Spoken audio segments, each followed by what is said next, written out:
Assalamualaikum warahmatullahi wabarakatuh. Kembali bersama kami. Ya, ini adalah seri eh, teaching online atau pengajaran online untuk lanjutan dari video kami sebelumnya tentang transport science in wider perspective. Sebelumnya, di video sebelumnya kami menceritakan tentang atau kami menjelaskan tentang permasalahan-permasalahan transportasi yang terjadi. Kemudian pada sesi ini kami akan mencoba untuk menjelaskan tentang bagaimana kita cara mengatasi permasalahan-permasalahan transportasi dengan metode yang baru. Kami menyebutkannya sebagai beyond tree-based analysis karena sebelumnya pendekatan pemecahan masalah transportasi selalu menggunakan tree-based analysis, tapi ternyata terhadap ada suatu permasalahan, tree-based analysis tidak cukup untuk memprediksi travel demand kita. Mungkin kita sedikit untuk mereview apa yang sudah kita sampaikan permasalahan transportasi di video sebelumnya. Ini adalah tren di penelitian bahwa sekarang banyak sekali fundamental science atau ilmu fundamental yang digunakan untuk memecahkan permasalahan science, termasuk juga di ilmu transportasi ya.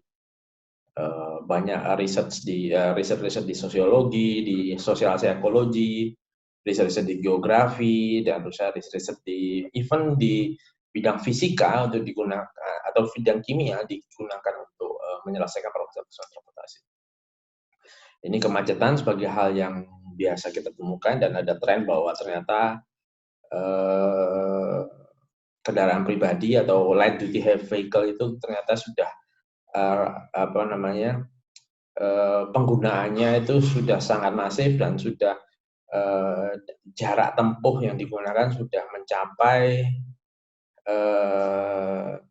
hampir sama dengan jarak tempuh yang digunakan untuk jarak tempuh dalam penggunaan transportasi udara. Jadi seperti ini, kita lihat jarak tempuh penggunaan kendaraan pribadi atau light duty vehicles itu hampir sama dengan kendaraan transportasi udara.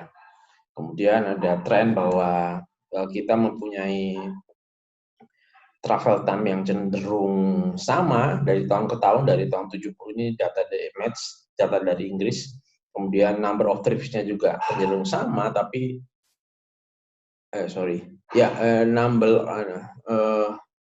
number of trip-nya sama, travel time-nya sama, tapi trip distance-nya itu meningkat jauh karena penggunaan advanced teknologi dalam pengembangan advanced teknologi dalam moda transportasi.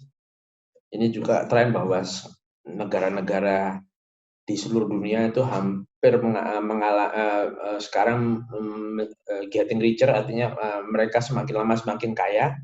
GDP per kapita manusia itu semakin lama semakin kaya. Ini jadi ada beberapa tren. Kalau misalnya terutama di studi yang di Indonesia, ketika orang semakin kaya maka penggunaan kendaraan yang sifatnya personal atau sifatnya pribadi akan semakin menjadi prioritas daripada penggunaan kendaraan-kendaraan yang sifatnya publik. Ini ada yang disebut hierarchy needs-nya dari Maslow. Sepertinya kita sulit untuk mendinai hierarchy needs-nya Maslow karena ya ada tren bahwa ketika kita sudah bisa untuk memenuhi kebutuhan pribadi, kebutuhan yang dasar atau basic needs, ada kemungkinan kita akan berusaha untuk memenuhi kebutuhan yang lebih tinggi seperti psychological needs atau sometimes we call it social relationship needs dan juga self realization. Jadi apa yang sedang saya lakukan itu part dari self actualization atau self realization, di mana saya berusaha untuk membagi ilmu yang saya ada dan kepada teman-teman semua.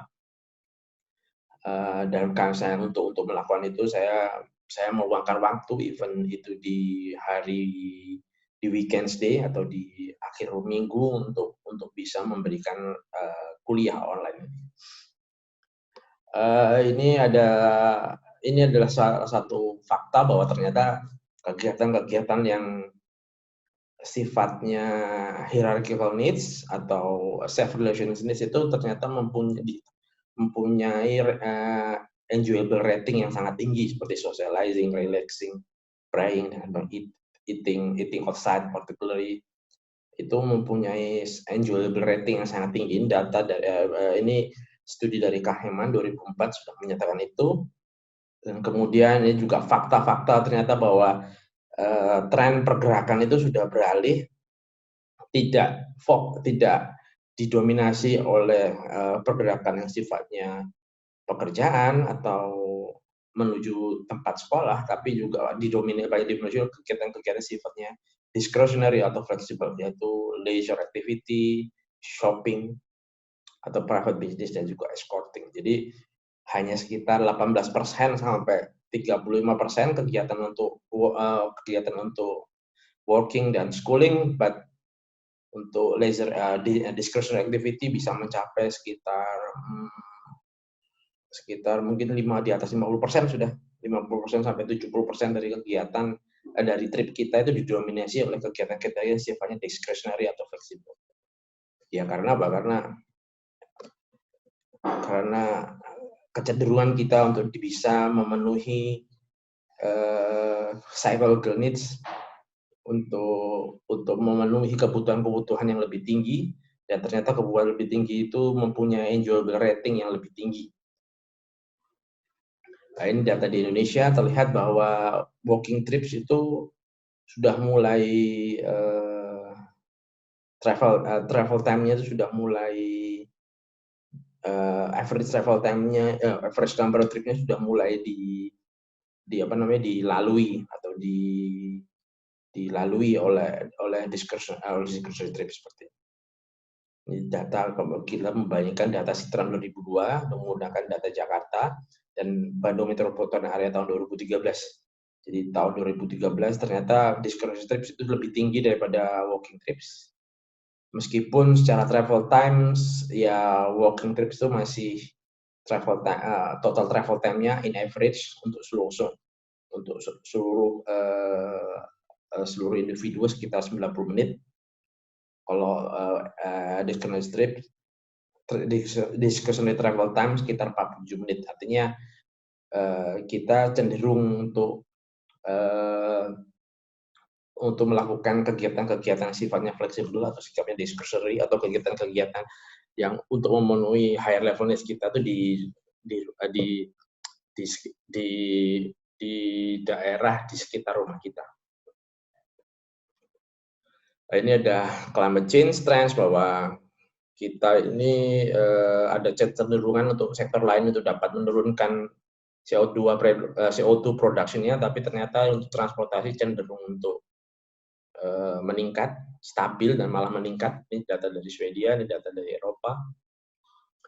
Dan CO2 production dari transportasi rata-rata itu nomor 2 di dunia, atau di beberapa wilayah juga nomor 2. Ini di Eropa nomor 1, kan. Di Indonesia yang nomor 2 setelah bidang energi, termasuk yang di sini terdiri dari untuk pembangkit, dan juga untuk pembangkit, terutama untuk untuk bagaimana kita memproduksi energinya. Tapi transport nomor 2. Travel time budget, ini fakta bahwa ternyata travel time budget kita dari tahun ke tahun, di hampir semua wilayah itu sama, sekitar 1 jam. Ini travel time budget, ini teori yang disampaikan oleh Zahavi dan kemudian diperkuat oleh Marchetti. Marchetti ini seorang arkeolog, dia menemukan bahwa ada namanya Marchetti constant, di mana perjalanan atau city size itu, border city size itu dari tahun ke tahun itu dari waktu ke waktu, dibandingkan antara waktu Yunani kuno, Romawi kuno sampai sekarang itu sama, yaitu jarak size of city itu radiusnya sekitar 1 kilometer travel time. Cuma bedanya ketika di zaman Yunani kuno, 1 jam perjalanan itu diukur dengan menggunakan menggunakan travel time dengan menggunakan perjalanan jalan kaki. Tapi kalau sekarang karena pengembangan moda transportasi, 1 jam perjalanan itu diperhitungkan dengan perjalanan menggunakan teknologi transportasi yang sudah lebih maju seperti mobil atau kereta api. Jadi jarak kota atau size city atau besar luasnya kota tuh sekarang berdasarkan radiusnya itu 1 jam perjalanan dengan menggunakan kereta api atau 1 jam perjalanan menggunakan jalan pribadi. Ini fakta bahwa ternyata peningkatan GDP itu sampai sekarang belum sejalan dengan perbaikan life satisfaction. Makanya life satisfaction atau well-being atau happiness itu digunakan menjadi indikator alternatif untuk mengukur pelayanan transportasi, mengukur pembangunan transportasi, pembangunan infrastruktur, atau pemilihan moda transportasi. Ini fakta yang lain bahwa ternyata bahwa negara-negara yang semakin kaya atau peningkatan GDP per kapita dari manusia itu menimbulkan permasalahan yang baru, yaitu adalah meningkatnya obesity, meningkatnya permasalahan kesehatan, terutama physical health.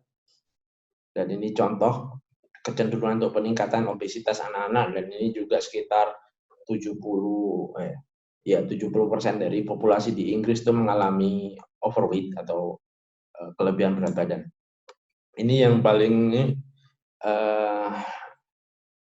argumen yang menguatkan bahwa untuk mengatasi permasalahan transportasi, kemacetan, kemudian bergesernya dominasi purpose of trip dari bekerja atau bersekolah ke arah didominasi oleh kegiatan-kegiatan atau untuk tujuan-tujuan yang sifatnya discretionary atau sifatnya fleksibel, itu sepertinya kita tidak cukup untuk menggunakan trip based analysis, kita harus menggunakan metode yang lain.